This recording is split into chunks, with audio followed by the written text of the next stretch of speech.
Seyircimden bana rastgele bir yerde dur demesini istiyorum. Diyelim ki seyircimin dur dediği yer burası olsun. Dur dediği yerdeki kartı seyircime gösteriyorum. Ben kartın ne olduğunu görmüyorum.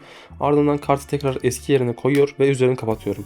Sonrasında desteği bir iki defa bu şekilde kesiyorum ve desteği iyice karışsın diye bir de riffle shuffle yapıyorum. Ardından eğer seyircim desteğin yeterince karıştığına tatmin olmazsa bir defa da bu şekilde desteği karıştırabilirim. Ve sonrasında tek yapmam gereken şey desteğin üzerine elimle kapatıp parmağımı şıklatmak olacak. Ve görmüş olduğunuz gibi fırlayan kart seyircimin kartı. Şimdi gelelim numaranın nasıl yapıldığına. Numaranın başında gerçekten de seyircime rastgele bir kart seçtiriyorum. Diyelim ki seyircim bu kartı seçmiş olsun. Neymiş? Maça 5. Maça 5'i desteğin üzerine koyarken serçe parmağımı maça 5'in altına koyuyorum. Ardından kalan kartları üstüne kapattığımda hala serçe parmağım burada kalacağı için desteği bu şekilde keserken buradan alıyorum. Yani desteğin şu an en altında maça 5 var ve üstüne kartları bu şekilde kapatıyorum.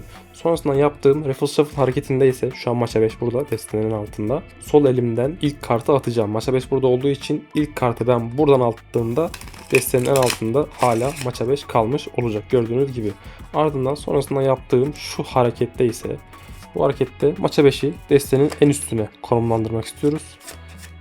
Başlarda biraz fazla kart atabilirsiniz. Sonra sonlara doğru yaklaştığınızda tek tek kart alın ve en sonki kartta maça 5 olduğu için destenin en üstünde maça 5'i konumlandırmış olduk. Sonrasında elimi kapatıyorum dediğim yerde yaptığım şey de şu.